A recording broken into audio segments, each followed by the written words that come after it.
안녕하세요. 흑쟁이 김씨입니다. 올해 초 포켓몬 빵이 재출시되었습니다. 학생 때 빵도 맛있었고 스티커 모으는 재미도 있었던 기억이 있습니다. 재출시 소식을 듣고 추억들이 떠올라서 저도 한번 사 먹어보려고 했는데요. 여전히 추억만 되새겨보고 있습니다. 출시한 지 시간이 좀 지났는데도 빵은 고사하고 아직 빵 포장지도 찾아보기 힘드네요. 빵이 재출시된 게 맞긴 한 거겠죠? 그래서 이번에 만들어 볼 것은 추억이 떠오른 김에 만드는 파이리 알콜 램프입니다. 먼저 쫄대와 밀대를 이용해서 바닥을 만들어 줍니다. 실톱으로 바닥의 높낮이를 맞춰줍니다. 밀대와 쫄대를 이용해서도 힘이 고르게 들어가지 않으면 높낮이에 차이가 생깁니다. 스펀지로 깔끔하게 정리해 줍니다. 바닥이 될 부분을 대략적으로 그려준 후 잘라줍니다. 생각해둔 크기로 그려준 건데 흙으로 옮기니까 뭔가 크기가 더 커진 것 같은 느낌이 듭니다. 바닥의 크기가 도자기의 전체적인 크기를 결정하기 때문에 신중하게 크기를 결정합니다. 그려준 선을 따라 잘라냅니다. 이번 작업은 흙가래를 활용해서 작업해 보겠습니다. 흙가래를 붙이기 전 붙이는 부위에 빗금을 쳐줍니다. 이렇게 빗금을 치고 물을 바르면 더 결속력 있게 잘 붙습니다. 서로 잘 붙을 수 있게 꾹꾹 눌러줍니다. 바닥과 맞닿은 면을 붙여줍니다. 이렇게 가래떡처럼 늘어뜨린 흙덩이를 흙가래라고 합니다. 이 흙가래를 이용한 작업을 흙가래 성형이라고 하는데요. 영어로는 코일링이라고 합니다. 흙가래를 한 줄 한 줄 쌓아가며 모양을 잡아줍니다. 여러분은 포켓몬을 좋아하시나요? 현실과 다른 새로운 세계와 귀여운 모습에서 진화를 통해 멋있는 모습으로 변하고 모험을 통해 성장하는 주인공. 이런 부분들 때문에 저도 디지몬을 참 좋아합니다. 네? 아니 포켓몬을 참 좋아합니다. 어린 시절 봤던 포켓몬이 아직도 시리즈가 나오고 있는 걸 보면 신기하기도 합니다. 근데 제 취향은 디지몬입니다. 끝부분을 신문지로 감싸줍니다. 오늘은 더 이상 흙가래를 쌓을 수 없기 때문인데요. 이럴 때는 흙을 조금 말려줘서 흙가래를 받치는 힘이 생기게 해줍니다. 흙가래 성형을 할 때는 이렇게 조금씩 말려가며 작업을 합니다. 흙을 붙여주어야 하는 곳은 덜 말라야 해서 신문지에 물을 묻혀서 굵기를 조절해줍니다. 흙이 원하는 굵기대로 말랐으면 다시 작업을 시작합니다.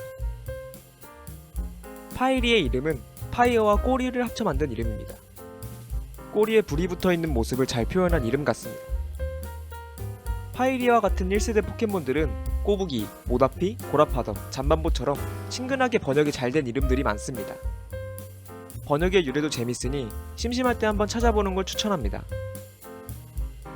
도자기를 만드는 방법에는 물레를 이용한 방법, 지금 하고 있는 흙가래를 이용한 방법, 판으로 이어붙이는 방법 등 여러 가지가 있습니다. 각 방법에는 장단점이 있죠. 하지만 도자기를 빨리 만드는 방법은 없습니다. 오히려 흙의 마르기를 조절해서 천천히 만들어야 완성도가 더 높습니다. 파이리는 동글동글한 얼굴과 몸을 가지고 있습니다. 그래서 쌓아 올라갈수록 좁혀지는 형태라 위쪽의 흙들이 버티는 힘이 없어서 처지고 있습니다. 흙이 처지는 부분에 기둥을 받쳐줍니다.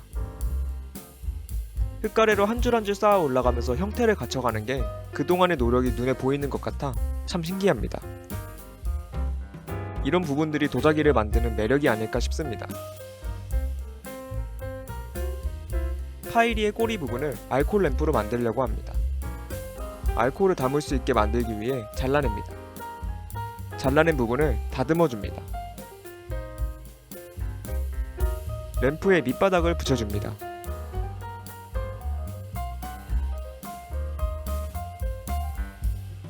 바닥의 안쪽도 다듬어 줍니다. 꼬리의 윗부분을 덮어줍니다. 필요 없는 부분은 잘라냅니다.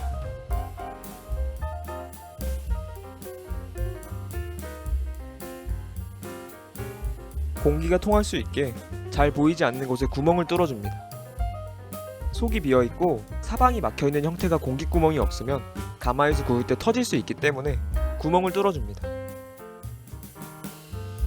파이리의 윗면을 조금 말려주면서 손과 발을 만들겠습니다. 윗부분이 처지지 않게 받쳐줄 기둥을 세워줍니다.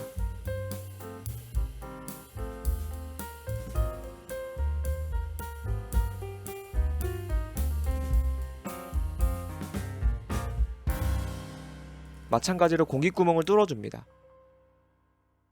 이렇게 총 4개를 만듭니다. 몸통의 윗면이 어느 정도 말라서 다시 작업을 시작합니다. 윗면의 빈 부분을 채워줍니다.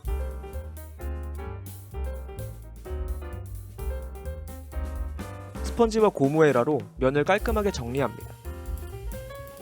윗면의 마지막 구멍은 조금 더 마른 후에 채워주겠습니다. 파이리에 눈두덩이를 붙여줍니다.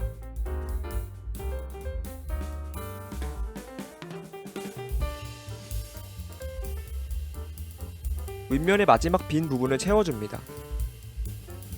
흙을 밀어 넣어야 해서 조금 더 말려준 후에 채워주었습니다. 전체적으로 깔끔하게 정리해줍니다. 몸통 부분은 이제 잘 말려주겠습니다. 이제 파이리의 발에 발톱을 달아주겠습니다.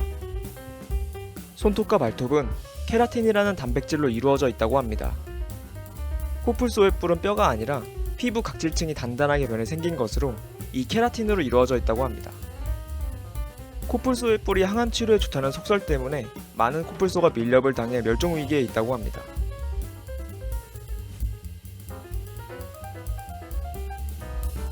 파이리가 잘 말랐는지 확인해 보겠습니다. 어림도 없지. 암! 포켓몬 배틀에서 꽤나 크게 지고 왔나 봅니다. 아, 꼬부기로 고를걸. 갈라진 부분을 메꿔보기 위해 다듬어줍니다. 그런데 이 부분이 갈라져 있는 게 이상합니다. 한번 확인해 보겠습니다.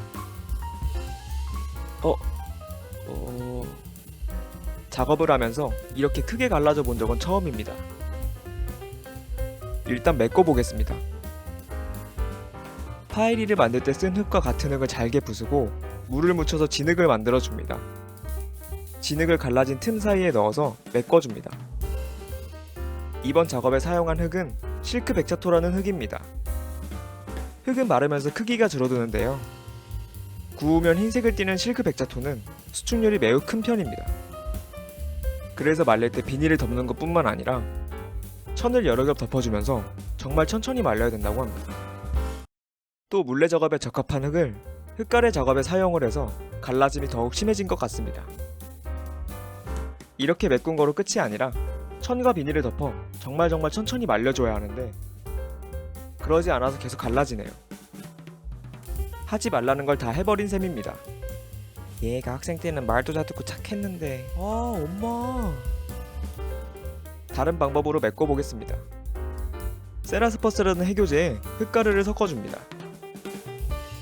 그럼 이렇게 걸쭉해지는데요. 걸쭉해진 흙으로 메꿔줍니다.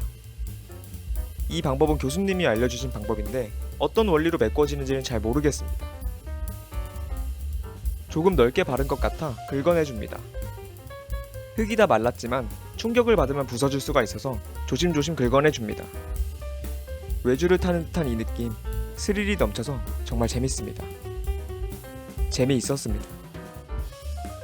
이제 수세미를 이용해서 전체적으로 잘 다듬어줍니다. 다듬으면서 생긴 가루들을 스펀지로 닦아냅니다. 손발과 꼬리도 다듬어줍니다. 화장토를 사용해서 색을 칠하겠습니다. 화장토에 안료를 넣어줍니다. 분무기로 물을 뿌려준 후에 섞으면 섞기가 더 수월합니다. 화장토를 칠해줍니다. 구석구석 꼼꼼히 칠해줍니다.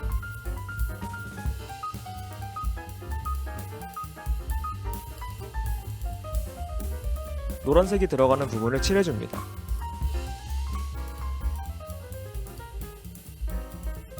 던컨 물감을 이용해서 눈, 코, 입을 그려줍니다. 그려준 선도 깔끔하게 정리합니다. 채색이 끝나면 초벌을 합니다. 초벌은 800도로 구워주었습니다. 초벌이 끝나면 시유를 합니다. 시유는 유약을 바르는 것을 말합니다. 유약을 너무 두껍게 바르면 유약이 말려 들어가기 때문에 담그고 2초에서 3초 정도 후에 빼줍니다. 몸통은 분사 시유를 했습니다. 이제 1250도로 재벌을 합니다. 갈라지지 않고 나오기를 기도합니다. 그래도 교수님이 알려주신 방법을 사용해도 소용이 없습니다. 하지만 포켓몬 센터라면 치료해 줄 겁니다.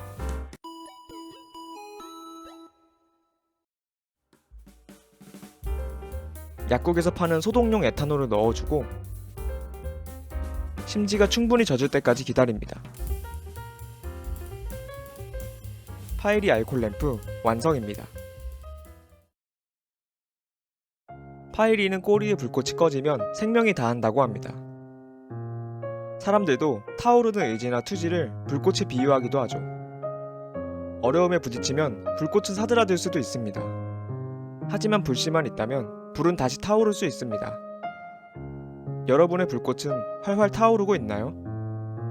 잠깐 사그라들어도 괜찮습니다. 불씨만은 꺼트리지 말아주세요.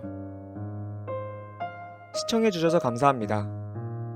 다음 도자기로 찾아뵙겠습니다.